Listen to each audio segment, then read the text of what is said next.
एकं नित्यं विमलम् अचलं सर्वदिशाक्षिभूतं भावातीतं त्रिगुणरहितं सद्गुरुं तं नमामि। वन्दो गुरुपदकञ्जकृपा सिन्धु नररूपहरे महामोहतमपुं जासुवचन्द्र विकर्षितः।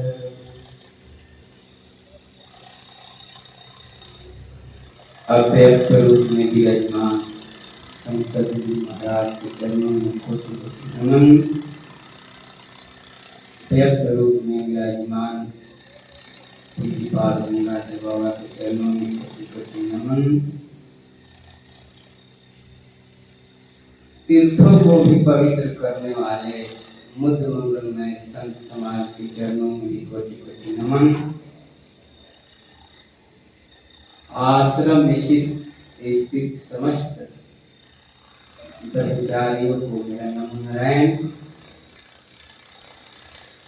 दूर दूर से चलकर आए हुए साधक भी और यंत्र के माध्यम से सत्संग को श्रवण कर रहे हैं, उन सभी में जो प्राणम्य है उन्हें प्रणाम करता हूँ।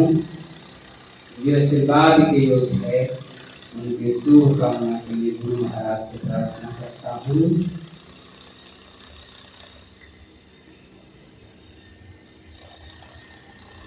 नीति शास्त्र कहता है ताल तेन किंकार लभते मलय मालते, अर्थात जहाँ मलय गिरी चंदन का सुंदर समीर प्रवाहन हो रहा हो वहाँ ताल की पंखे की क्या आवश्यकता है। उसी तरह जहाँ पर कुछ बाबा लोग बैठे हुए हैं और अपने अमृत में पानी से हम लोग को कृतार्थ करते हैं, वहाँ पर मैं कुछ बोलूं ये कदापि उचित नहीं है। फिर भी रामायण में लिखा है अज्ञा समनस साहिब सेवा। गुरु महाराज का और साहिब का आज्ञा सिर धर्ज रख के उन्हीं से जो सीखा हूँ, उन्हीं के साथ जो रहकर हमने संतों के बारे में जाना है, वही आप लोगों के समक्ष कहेंगे। ज्ञान पुराना ही है, नवा कोई नहीं है। अभी आप रामायण से सुन रहे थे मज्जन फल देखिए तत्काला काक होए बिक बकौ मराला। त्रिवेणी संगम का पाठ हुआ, जिस त्रिवेणी संगम में स्नान करने से कौवा कोयल हो जाता है, बगुला हंस हो जाता है। बड़ा विचित्र बात है, कौवा कोयल हो जाता है और बगुला हंस हो जाता है। ये त्रिवेणी संगम में स्नान करने का तत्काल फल है। आप किसी कौवे को पकड़ लीजिए, किसी बगुले को पकड़ लीजिए और ले जाकर त्रिवेणी में, जो इलाहाबाद त्रिवेणी संगम है, वहां पर खूब डुबाइए उसको। कौवा कोयल नहीं बनेगा, बगुला हंस नहीं बनेगा, लेकिन मर जरूर जाएगा, उसकी श्वासें बंद जरूर हो जाएंगी। तो क्या हमारा ये शास्त्र गलत कह रहा है? ये शास्त्र हमारे कह रहे हैं कि त्रिवेणी में स्नान करने से, और संत लोग भी जो कह रहे हैं कि त्रिवेणी में स्नान करने से कौवा कोयल हो जाता है। कोयल होने का अभिप्राय है जो कौवे की तरह बीच सभा में बैठ के टाए टाए बोलता है। जैसे किसी सभा में कौवा आ जाए और टाए टाए बोले, लोग उठ के चल देते हैं, लेकिन कोयल जो बोलता है, कोयल की सब कोई सुनता है। उसी तरह संत सभा में बैठने से जो टाइट टाइट बोलते हैं, कौवे की तरह बोलते हैं, उनकी वाणी में मिठास आ जाता है, वही कोयल बनना होगा। लेकिन ये कहां पर होगा? एक त्रिवेणी संगम तो बाहर में है और एक त्रिवेणी संगम हमारे अंदर है। संतों की वाणी को अगर हम मानते हैं, सुनिए सुनी समुझहि जन मुदित मना मज्जहि यति अनुराग। सुनिए और उसे समझिए।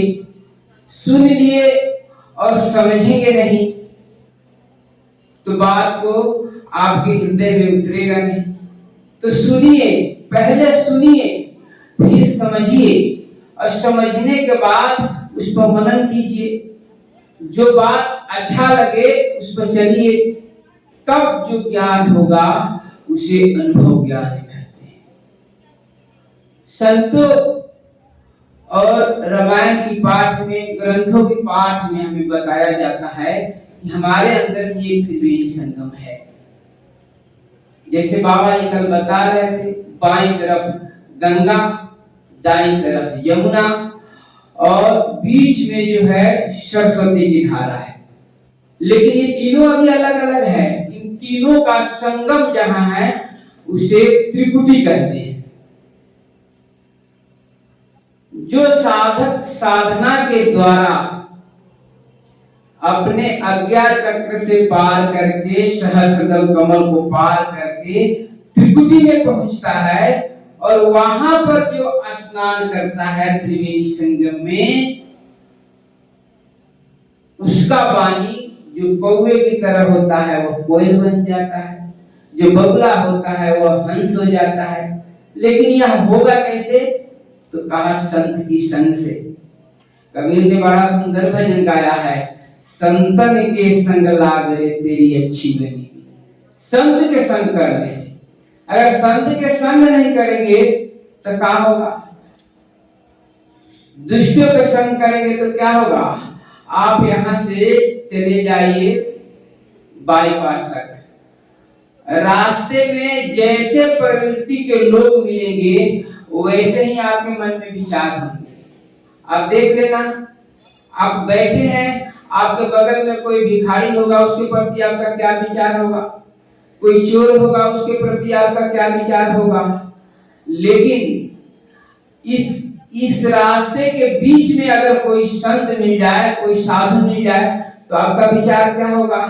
आपका विचार तत्क्षण परिवर्तन हो जाएगा। साधु को देखते ही परमात्मा का याद आता है, और जब परमात्मा का याद आता है वही घड़ी समझिए आपका सत्संग हो गया। एक बाहर का सत्संग है जिसे हम लोग कर रहे हैं, और एक सत्संग अंदर में भी होता है जिसको भी आप करने की प्रयास कर रहे हैं। यहाँ पर जो ध्यान शिविर लगा है वह अंतर का सत्संग है। उसमें अगर आप तरक्की कर गए और इस सूरत को शब्द से जोड़ दिए तो आप सत्संगी हो गए। तब आप संत के मर्म को समझने लग जाएंगे। संत किसे कहते हैं? संत तुलसी साहब ने कहा, जो कोई कहे संत को चिन्हा और तुलसी हाथ कान पर दीन्हा। संत को पहचानना हमारे और आपके बस की बात नहीं है। संत को तो संत ही पहचान सकते हैं। जो संत होते हैं वो संत को पहचान लेते हैं। और संतों की वाणी से जो हमारे जीवन में परिवर्तन होता है वो किसी आम आदमी के वाणी से जीवन में परिवर्तन नहीं होगा। अभी आप सुन रहे थे वाल्मीकि जी के बारे में। वाल्मीकि जी क्या थे? एक रत्नाकर नाम के डाकू। वो जहां पर रहते थे उस रास्ते से अगर कोई भी गुजर जाता था तो क्या करते थे? वो सभी सामान उसका छीन लेते थे, सब सामान छीन लेते थे और उसे जान से मार भी देते थे। कल्पों बीत गए, कई हजार बरस उनको बीत गया है। ऐसे महारामायण में लिखा है, जहां पर वाल्मीकि रत्नाकर हत्या करते थे वहां पर जनेऊ सिर्फ 7 गाड़ी मिला। और बताओ बिना जनेऊ का कितना मिला होगा, कितने लोगों को मारे होंगे। उनके अत्याचार को देखकर भगवान को दया आ गया। एक दिन ब्रह्मा जी उस रास्ते से गुजर रहे थे, ये उनको भी रुका लिया, रुक जा भैया तू भी कहाँ जा रहा है, मेरे से बच के तो तू भी नहीं जाएगा। प्रवृत्ति ऐसी हो गई है कि उसे ये भी पहचान नहीं है ये सज्जन है कि ये सज्जन है। ब्रह्मा जी को रुकवा लिया, ब्रह्मा जी नहीं रुके, पकड़ने की कोशिश किया, फिर भी नहीं पकड़ाए। तब वाल्मीकि को ब्रह्मा जी कहते हैं देखो मैं तो रुक ही गया हूं, ये जो तुम काम कर रहे हो इसका जो फल है, इसका जो तुम्हें सजा मिलेगा वो तुम भोगोगे।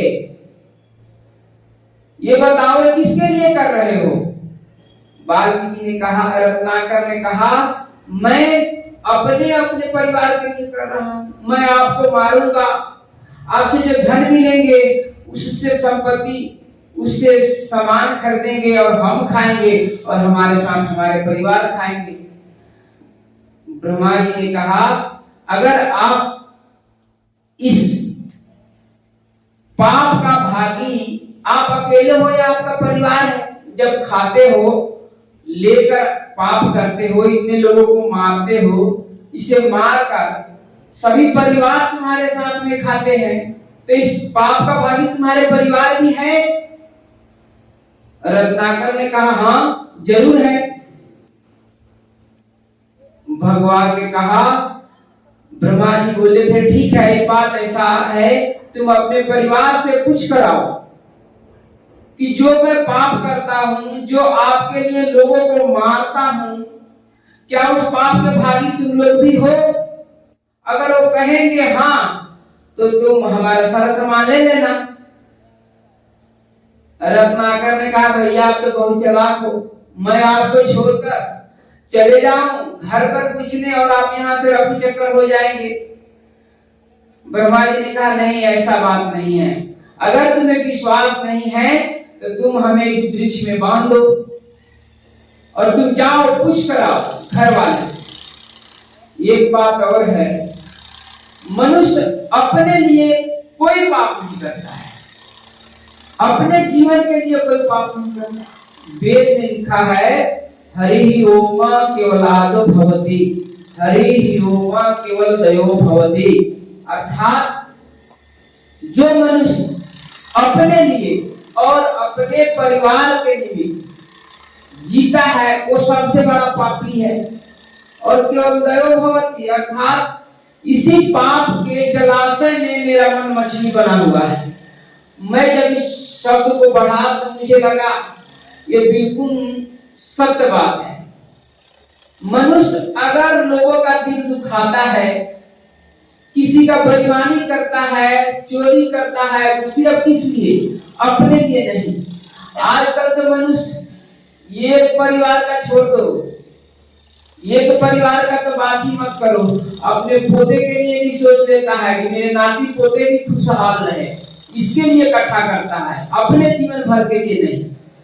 सच्चाई और ईमानदारी के मार्ग को छोड़कर अपना बनाने के लिए, अपनों को खुश करने के लिए काम करता है, लेकिन अपने जिससे खुश रहे उस काम को करना नहीं चाहता।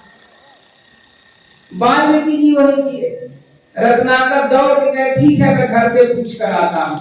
रत्नाकर जब घर गए पूछने, जाकर अपने परिवार से पूछा, अपने पिता से पूछा, अपने माता से पूछा और सबसे प्रिय अपने पत्नी से पूछा कि जो मैं लोगों को मार कर लूट कर लाता हूं और जिससे आप लोगों का जीवन यापन होता है, अगर इस पाप का भागी आप लोग भी हो कि नहीं।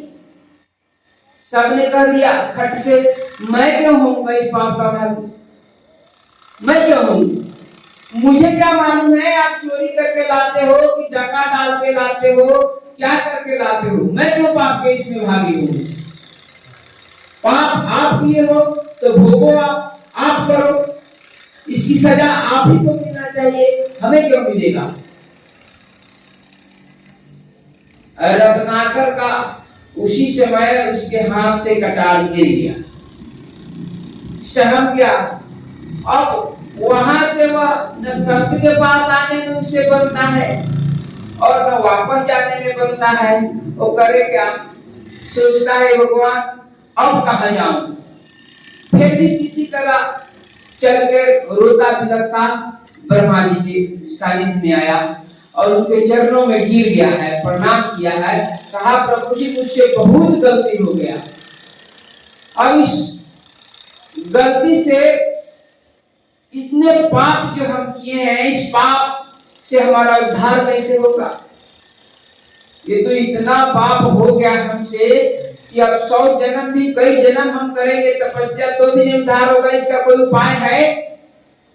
तब ब्रह्मा जी ने कहा है देखो घबराओ नहीं, तुम आ गए संत के चरण, जो संत के चरण में चले आए तो तुम्हारा कल्याण हो जाएगा। कहीं कहीं नारद लिखा हुआ है, लेकिन असल में वाल्मीकि रामायण पढ़ेंगे तो वहां पर ब्रह्मा जी पहुंचे हैं। संत के चरण में आ गए हो, इस संत के चरण को जब तुमने पकड़ लिया तो निश्चित तुम्हारा कल्याण होगा। उसी समय रत्नाकर को राम मंत्र ब्रह्मा जी बताए और उस पर आशीर्वाद दिया। राम मंत्र रोता भी लगता, इतना पापी कि इसके मुंह से राम नाम नहीं निकला, कहते हैं मरा मरा जपा। इसमें भी एक बात है, जो राम राम कह सकता है क्या वो मरा मरा नहीं कह सकता है।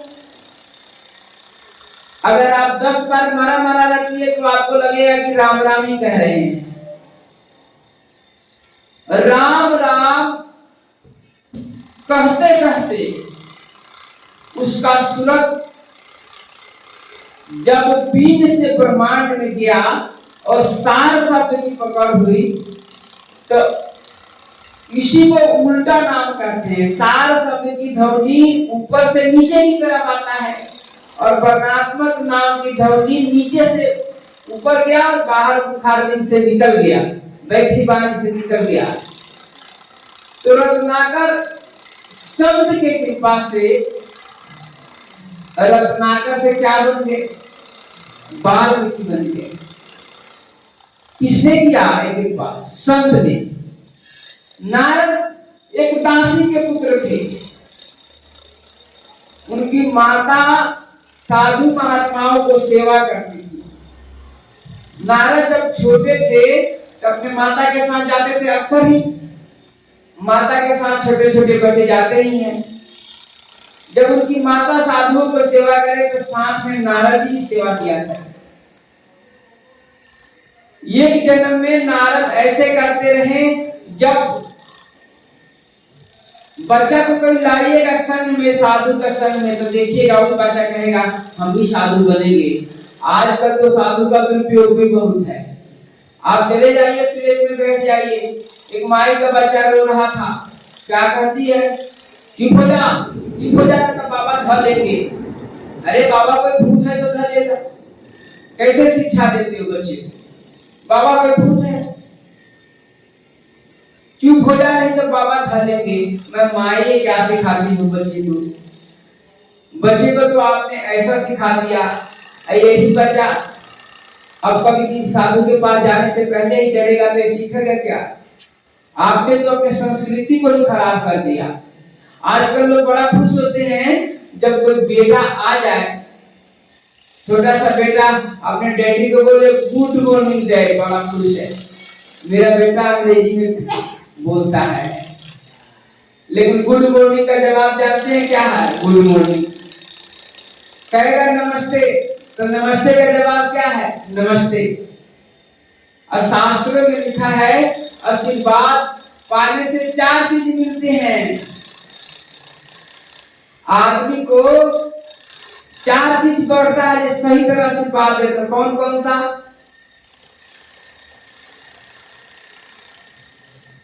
विद्या, बल, यश आशीर्वाद से मिलता है, माता पिता के आशीर्वाद से।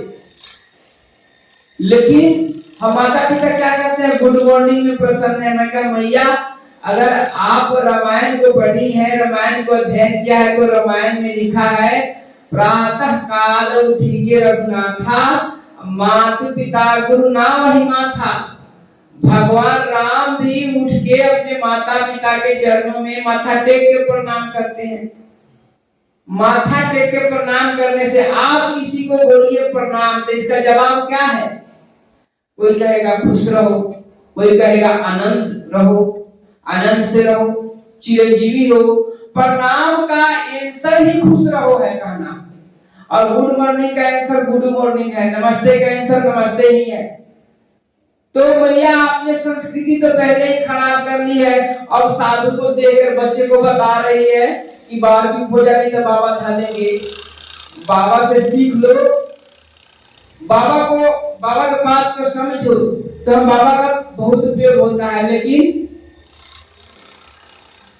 वाल्मीकि जी, रत्नाकर जी बाबा जी को समझे, नारद जी ने बाबा जी को समझा, अपने माँ के साथ प्रतिदिन संतों को सेवा में रहा करते। एक दिन ऐसा हुआ जब उनका माता शरीर छोड़ दिया, तो वही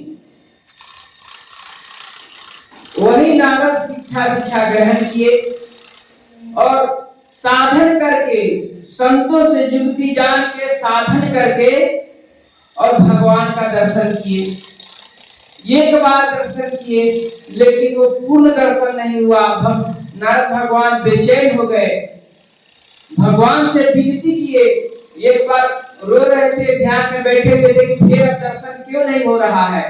तब भगवान प्रसन्न होकर आकाशवाणी के द्वारा बताए है कि अब इस जन्म में नहीं, अब तुम्हें मेरा दर्शन अगले जन्म में होगा।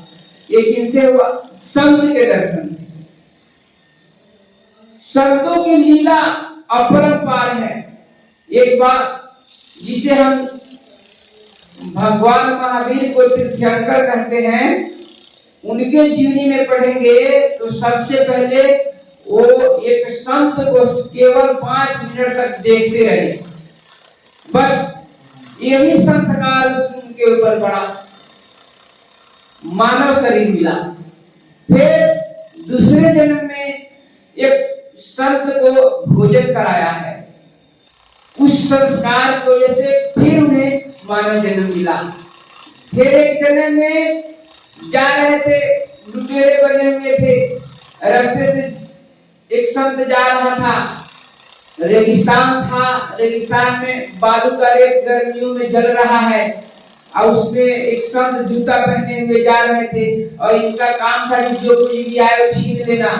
इन्होंने कहा भैया रुको, आपके पास जो है तो दे दो। तो साधु के पास क्या है?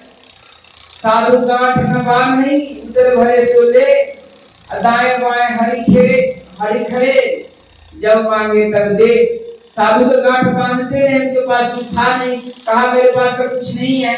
तो उसको लगा ये जूता बड़ी कीमती है, जूता हमको दे दो। जूता उतरवा लिए। जब संत जी कुछ दूर तक गए तो इनके दिल में लगा कि ऐसे ही रेतों में पैर जल रहा है, इनका पैर जल जाएगा।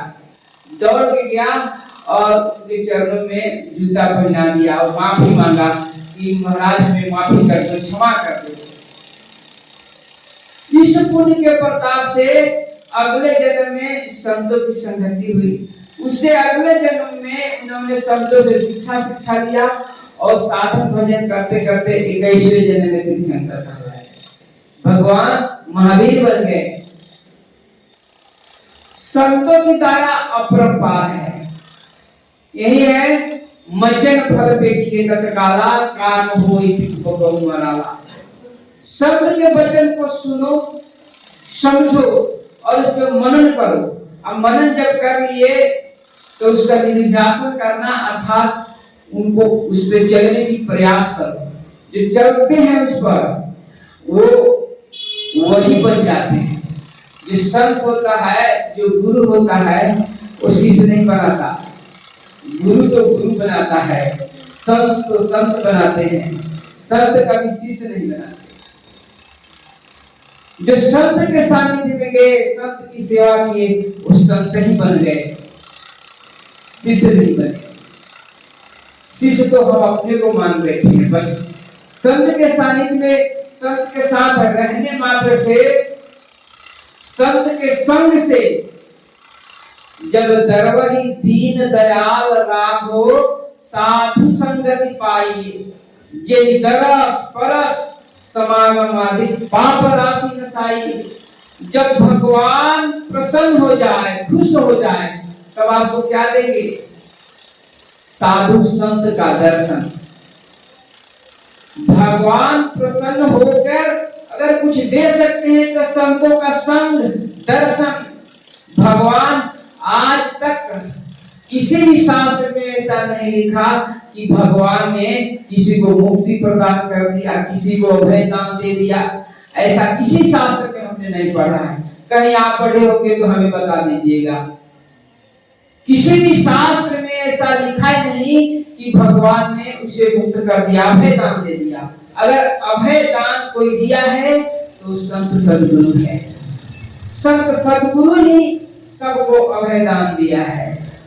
सहज भाई ने एक बड़ा बढ़िया भजन लिखा है, हमारे गुरु पूरन दाता, अभय दान दिधन को दीन्हा, अकीनो भवजल पार, हमारे गुरु पूरन दाता। शब्द पर ध्यान दीजिए, कितनी बड़ी बात है। सहज बाई कहती है हमारे गुरु पूरन दाता, अर्थात हमारे गुरु पूरे देने वाले हैं और बाकी संसार के जो देने वाले हैं वो अधूरे दाता हैं। चाहे ब्रह्मा हो, चाहे विष्णु हो, चाहे महेश हो, कोई भी ये जो आपको देने वाले हैं वो क्या है? अधूरे देने वाले हैं। नहीं तो सहज भाई ये जरूर कहती कि हमारे गुरु पूरन दाता नहीं, कहती हमारे भोले पूरन दाता, चाहे हमारे कृष्णा पूरन दाता, ऐसा किसी ने नहीं गाया। हमारे गुरु पूरन दाता। आप कहेंगे आप क्या प्रमाण दे सकते हैं? तो हम आपको प्रमाण भी दे सकते हैं। ब्रह्मा जी को प्रसन्न कर लिया हिरण्यकश्यप तपस्या करके। बदले में ब्रह्मा जी से वर मांगा। क्या मांगा? मैं दिन में न मरूं, मैं रात में न मरूं, मैं सुबह में न मरूं, मैं शाम को न मरूं, मैं अस्त्र से मरूं, मैं शस्त्र से मरूं। अपने तरह से तो उन्होंने पूरा अभय वरदान मांग लिया कि मैं कभी मरूंगा ही नहीं। लेकिन हिरण्यकश्यप को भी मरना पड़ा है कि नहीं मरना पड़ा? मरा है। और उतना घोर तपस्या हम तो कहते हैं हमारे गुरु महाराज और सदगुरु जो भेद बताते हैं, उतना कठोर तपस्या करने की आवश्यकता ही नहीं है। सरल सरल जग में प्रचारी गुरु महाराज पहले लिखे हैं, विद्युत ध्यान विधि नाम ध्यान विधि, सरल सरल जग, सरल भाव से प्रभु को पाने का, अभय पद पाने का मार्ग अगर कोई बता सकता है तो सब। आप कहेंगे चलो ब्रह्मा जी की तो बात बताओ, शंकर भाई तो त्रिलोकी है, त्रिदेव है, वो तो देते ही है। शंकर जी का तपस्या करके शंकर का सबसे बड़ा भक्त रावण, आप लोग भी जानते हैं। रावण भी बचा, इस संसार में रहा, सभी पर विजय प्राप्त कर लिया। देवताओं से पानी भराया, पवन देव को पकड़ के बाएं में खड़ा रखा। जब मैं कहूंगा और यहाँ से मैं चलूंगा तो अब तुम उसी हिसाब से हवा बहना, और नहीं तो समझ लेना। अग्निदेव को साफ कर दिया, जितना मेरे को जरूरत है उतना ही ताप चाहिए, इसे ज्यादा नहीं बढ़ा सकते हो। ऐसा गुलाम बना लिया। जगराज को पकड़ के सिरहाने में बांध दिया, यहाँ से तुम हिल नहीं सकते हो। इतनी शक्तिशाली युद्ध में एक राम के बजाय हजारों राम बन गया। कोई भी ऐसी शक्ति नहीं था, कोई भी ऐसा सिद्धिया नहीं जो रावण के पास नहीं था। लेकिन रावण भी मारा गया। क्यों? क्योंकि वह अपने अंतःकरण का विकार काम करने नहीं पा सका। इतने बड़े भगवान के शंकर के भक्त, और शंकर के भक्तों में आता है तारकासुर, और भस्मासुर प्रसन्न होकर भगवान से क्या वर मांग लिया कि मैं जिसके सिर पर हाथ रखूं जल के भस्म हो जाए। अब भगवान शंकर और संत तो भाई दयालु होते ही हैं। छने दृष्टा छने दृष्टा दृष्टा दृष्टा छने छने। भगवान शंकर एक ऐसा देवता है जो क्षण में प्रसन्न हो जाएंगे और क्षण में नाराज हो जाएंगे, और प्रसन्न होकर उसे दे तो दिया वरदान कि जिसके सिर पर हाथ रखोगे जल के भस्म हो जाएगा, लेकिन बुद्धि हार ली। अब जिसको ज्ञान दिया अब उसके बुद्धि में यह बात हो गया कि मैं क्यों न शंकर भगवान के माथ पर हाथ रख दूं और पार्वती से शादी करूंगा, मैं अमर हो जाऊंगा। जिसको वरदान दिया उसी के माथ पर हाथ धरने लग गया। अब भगवान देखे कि हमारे माथ पर ही हाथ रख देगा, इसका पता कोई नहीं, भागना पड़ा। शंकर भगवान भागे, भागते भागते गुफा में जाके छिप गए। तब विष्णु भगवान ने देखा कि अब बहुत गड़बड़ हो रहा है। भगवान ने कहा कि शंकर भगवान को भागते भागते परेशान हो गए, तो गुफा में जाके बैठे हैं और ये पापी मान नहीं रहा है। विष्णु भगवान उपस्थित होकर पार्वती का रूप धारण कर लिए। भस्मासुर भगवान शंकर के पीछे भाग रहा था, कहे रुको रुको रुको, कहां जा रहा है। अब विष्णु भगवान के कटाक्ष से वो मोहित हो गया, कहते कहां जा रहा है, वो तो भस्म लगाने वाला है, शमशान में रहने वाला है, भंगिया पीता है, उसके साथ मैं खुश नहीं हूं, मैं उसके साथ रहना नहीं चाहती, तू मेरे लिए ही तो उनको मारना चाहता है। भस्मासुर सोचा है बात तो सही है, तो मैं तुमसे शादी करने के लिए तैयार हूं, तू कहां जाए। मैं पहले ही तैयार हूं, लेकिन मेरा एक शर्त है। क्या शर्त है? तो देखो शंकर जी हमसे शादी किए थे तो वो भी नाच नाचे थे, तुम्हें भी नाचना होगा। भस्मासुर बोला कौन सी बात है, तुम्हें पाने के लिए मैं कुछ भी कर सकता हूं। नाचने लगे, नाचते नाचते एक ऐसा आया कि अपना ही हाथ अपने माथे पर रख लिया और अपने आप जल के भस्म हो गया। तो शंकर भगवान से वर पाकर भी क्या उसे पूर्ण मिला, पूर्ण वर मिला? नहीं मिला। अब विष्णु भगवान के बारे में भी समझ लीजिए। विष्णु भगवान वैकुंठ में थे, वैकुंठ में रहने वाले हैं।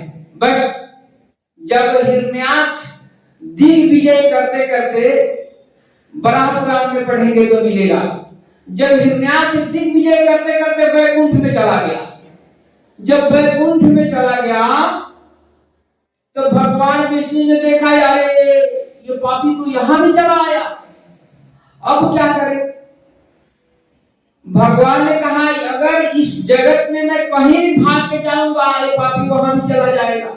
जब यहां तक चला आया तो इस संसार में कहीं भी भाग के जाऊंगा तो ये वहां भी चला जाएगा। भगवान विष्णु ने अत्यंत सूक्ष्म रूप बना के कहा ये बाहर तो ढूंढ सकता है, लेकिन मैं इसके अंदर प्रवेश कर जाऊंगा तो ये मुझे ढूंढ नहीं सकता है। भगवान विष्णु अत्यंत सूक्ष्म रूप बना के उसके अंदर प्रवेश कर गए। जब उसके अंदर प्रवेश कर गए तब ढूंढे कहां, तो जो आपके अंदर में बैठे हुए परमात्मा को भी मिला दे, दर्शन करा दे, उसी को संत कहते हैं। यही संत की कृपा है। बाहर में सबको ढूंढने नहीं मिलेगा भगवान। हमारे गुरु महाराज ने तो स्पष्ट लिखा है, निज तन में खोजे सज्जन बाहर न खोजना, अपने ही घट में हरि है अपने में खोजना। अपने ही घट में बैठे हुए हरि को अगर जना देने वाला कोई है तो उसी को संत कहते हैं। अभय दान देने वाला कोई है तो संत। सहजबाई कहती है मेरे गुरु पुरंदरता भगवान प्रसन्न हो गए, उसके गुरु भक्ति से प्रसन्न होकर भगवान कृष्ण स्वयं उसके पास आए। भगवान कृष्ण उसके पास आए और बोले सहजो अब मैंने तुम्हें दर्शन दे दिया है तो तू कुछ मुझसे मांग ले। सहजबाई बोलती है तुम मुझको दर्शन देके मुझ पर कोई एहसान नहीं कर रहे हो। मैंने तो तुम्हें कहा ही नहीं मेरा दर्शन दो। मैंने तुम्हारा कभी भक्ति किया ही नहीं कि तुम मुझे दर्शन दो। मैंने ये कहा ही नहीं कि तुम मुझे दर्शन दो। तुम्हारा दर्शन करने का इच्छा होता तो मैं अपने गुरु से कहती तो कब के करा दिए होते। गुरु हमारे तुम्हारे दर्शन कब के करा दिए होते। हमें तुम्हारे दर्शन करने की कोई इच्छा नहीं है। अब तुम उपस्थित हो गए हो तो मैं क्या करूं। तब भगवान कहते हैं देखो हमारा ये प्रण है, मेरा ये प्रण है कि मैं जिसको दर्शन देता हूं उसे कुछ ना कुछ देता हूं। इसलिए तुम भी कुछ ना कुछ मांग ही लो। सहदेव कहती है हमको कोई आवश्यकता ही नहीं है, मैं तुमसे क्या मांगू। तुम्हें कोई जरूरत है तो मुझसे मांगो। भगवान कहते हैं देखो मैं तुमसे मांग ही तो रहा हूं कि तुम कुछ मांग लो, यही मैं तुमसे मांग रहा हूं। मेरा वचन जो है वो खाली नहीं होना चाहिए। सहदेव बोली ठीक है तो तू एक काम कर। काम क्या है, जब मेरे गुरु महाराज आएंगे और जब मैं उनको भोजन परोसने के लिए जाऊंगी तो तुम ये काम करना, ये चावल उठा के हमारे गुरु महाराज को डुलाना। यही तेरा काम है। जो भगवान को भी काम दे दे, भगवान को भी काम कराने पर जो मजबूर कर दे उसी को संत कहते हैं। वही संत सतगुरु होते हैं। वही संत सतगुरु होते हैं। हमारे ज्ञान को उजागर करके उस प्रभु में मिला देने का जो काम करते हैं वो गुरु ही होते हैं। सुंदरदास जी के बारे में है, परमात्म सो आत्मा जुदा रहे बहुकाल, सुंदर मेला कर दिया सदगुरु मिले दलाल।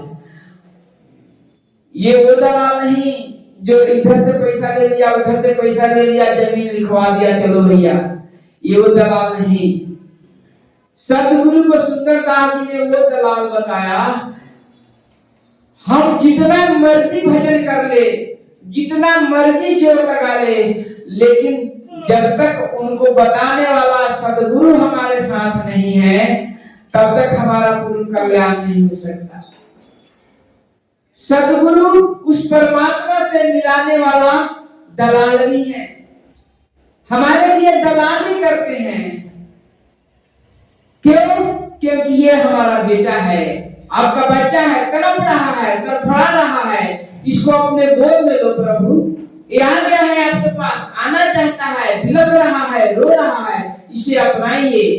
अगर ये बात बताने वाला उस दरबार में कोई है तो गुरु है। जब तक गुरु नहीं है तब तक हमारा पूर्ण कल्याण हो जाए ये संभव ही नहीं है। तो उस बिछड़े हुए परमात्मा से जो मिला दे उसी को संत कहते हैं, वही संत होते हैं। और वैसे संत से दर्शन जब हो जाता है तो हमारा भी कल्याण हो जाता है। समय पूरा हो गया। देखिए कहने सुनने की बातें तो बहुत है, लेकिन थोड़े में ही अगर आप लोग समझ लें तो ये समझना है कि अनन्य भाव से, कोई और नहीं, अपना भाव बिखरने न पाए, अनन्य भाव से एक परमात्मा जिसे आप इष्ट मानते हैं, जैसे गुरु, हमारे में तो गुरु को ही इष्ट मानते हैं, इसलिए अनन्य भाव से, अनन्य का मतलब अन्य किसी और का नहीं, अनन्य भाव से एक ही परमात्मा के सानिध्य में जाएंगे। सदगुरु महाराज कृपा करेंगे, संतों की सत्संग करेंगे तो आपका कल्याण होगा और आप काक से हंस बन जाएंगे, काक से कोयल बन जाएंगे, बगला से हंस भी बन जाएंगे। और एक दिन ऐसा आएगा कि आप लोगों को भी काक से कोयल बनाएंगे और बगला से हंस बनाएंगे। यह शक्ति अगर कोई दे सकता है उन्हीं को संत कहते हैं। इन्हीं शब्दों के साथ अपने वाणी को विराम देता हूँ। बोलिए प्रेम से श्री सद्गुरु महाराज।